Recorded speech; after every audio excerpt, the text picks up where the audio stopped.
Hello friend मैं पूजाई मोर YouTube channel अन्य एटा भिडिओले आपलोকক स्वागतम जनाइছো আমি আজি বনাবলৈ লৈছো চিকেন পকোৰা বনাবলৈ লৈছো 100 গ্ৰাম বইলাৰ বইল কৰি লৈছো আদা নহৰু কেটামান ইয়া পিয়াজ শুকান জলকীয়া নৰসিংহ পাত ইয়া ময়দা ইয়া বেসন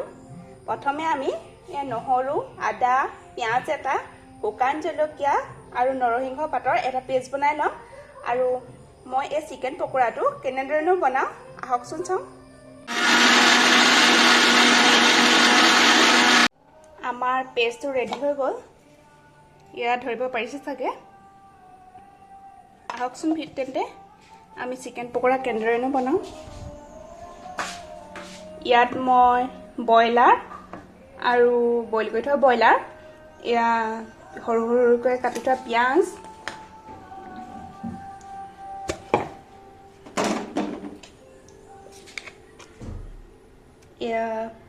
যেটো আমি পেষ্ট বনাই লৈছিলো নৰসিংহ আদা পিয়াজ এটা আৰু নহৰু দি দিছো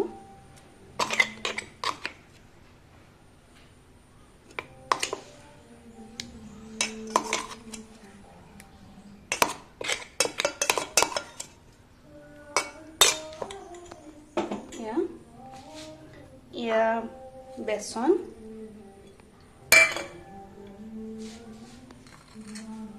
ইয়া 3 চামুচ আটা গুড়ি এতিয়া মই ইয়াত যোগ কৰিম কালাৰিঙৰ কাৰণে কাশ্মীৰী মছলাটো আধা চামুচ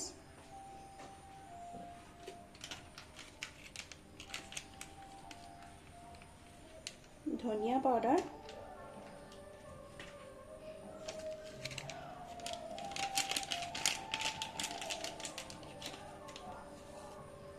जीरा पाउडर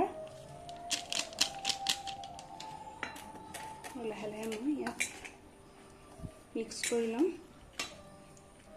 और मैं इतना एड कर अलग रिफाइन तेल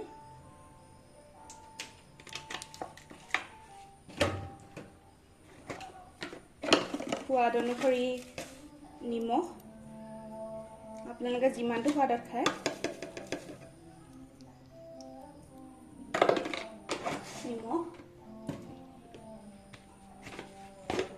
অলপমান স্লাইড হালধি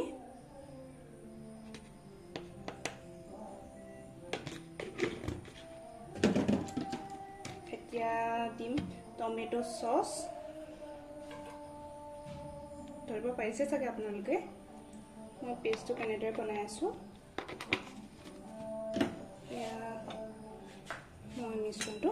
অলপ অলপকৈ পানী যোগ কৰি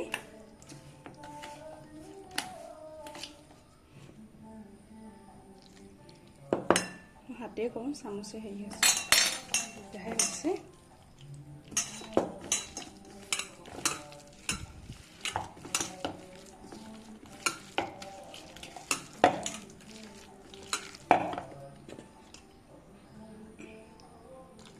বেছি কোমল কৰি নেপেলাব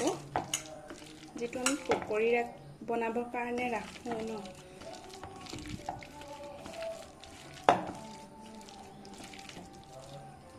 ইয়া অলপ দেৰ কাৰণে মই ৰাখি দিম মেগনেট কৰি থৈছো এতিয়া আধা ঘণ্টা কাৰণে ৰাখি দিম আমাৰ কেৰাহী গৰম হৈছে ইয়াত দিম ৰিফাইন তেল দিছো মই অলপ সৰহকৈ দিছো ইয়াক মই পুৰা উতলিবলৈ দিম মানে গৰম হ'বলৈ তেল পকোৰা বনাবৰ জোখাৰে গৰম হৈছে আৰু আমি যিখিনি মেগনেট কৰি থৈছিলো ইয়া মই আধা ঘণ্টা মেগনেট কৰি থৈছিলো আপোনালোকে ধৰিব পাৰিছে চাগে আমি ইয়াত দি যাম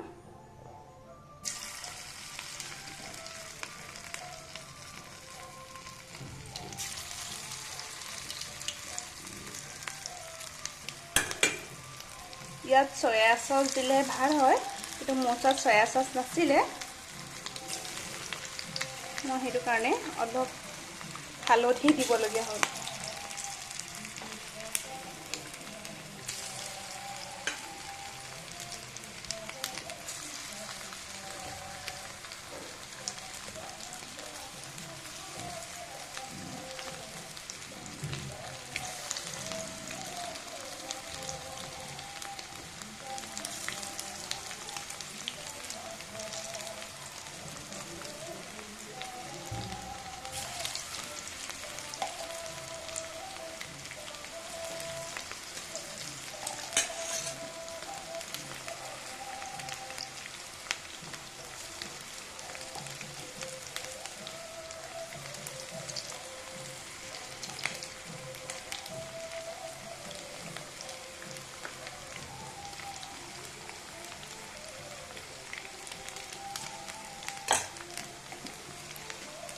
চিকেন পকোৰা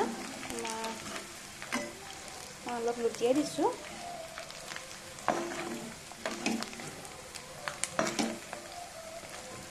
মই অলপ অলপকৈ বনাই আনিম। আমাৰ এতিয়া চিকেন পকোৰা ৰেডি হৈ গ'ল। এতিয়া খাই চাওঁ।